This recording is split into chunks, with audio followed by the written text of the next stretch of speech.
আমাদের টিম ভালো খেলেছে, কোনো সন্দেহ নেই। এখানে আমি আরেকটু অ্যানালাইসিস করতে চাই, আমি জানি না, মেবি আই এম রং, আমার সাথে হয়তো আপনাদের নাও মিলতে পারে। সেটা হচ্ছে 9বারের চ্যাম্পিয়ন যে চীন, যে টিমটা ছিল চ্যাম্পিয়ন টিম, আমার মনে হয়েছে গতকালকে তারা সেই টিম ছিল না।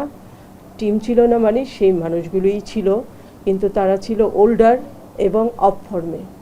কালকে টিমকে আমার সেই চ্যাম্পিয়ন টিম মনে হয়নি, আমার তাদেরকে মনে হয়েছে ওল্ডার এবং অফ ফর্মে। এটাও একটা ইস্যু কিন্তু আছে, এটাও আপনাদের কনসিডারেশনে নিতে হবে। আমার মনে হয় মেইন কম্পিটিশনটা আপনারা দেখতে পাবেন নর্থ কোরিয়ার সাথে 6 তারিখের ম্যাচে। আমাদের মেইন কম্পিটিশনটা হবে নর্থ কোরিয়ার সাথে 6 তারিখে।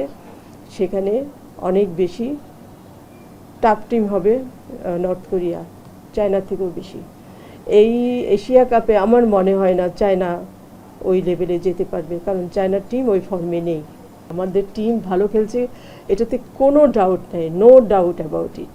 ঠিক আছে, আমরা 2-0 বলে হেরেছি, বাট আমি আর এটা বলতে চাচ্ছি যে আমরা যে অল্প ব্যবধানে হেরেছি, এটা শুধুমাত্র চায়না টিম যেহেতু অনেক বেশি বয়স্ক, তারা দেখবেন যে তারা মাঝে মধ্যেই দাঁড়িয়ে গেছে, তাদের প্লেয়ার অনেক বয়স্ক, সেটা দেখলেই বোঝা যাচ্ছে। এবং তারা অফ ফর্মে, তারা ফর্মে নেই, কারণ এর আগে এশিয়া কাপ ফাইনাল আমি দেখেছি, আমি জানি তারা কীরকম খেলেছে।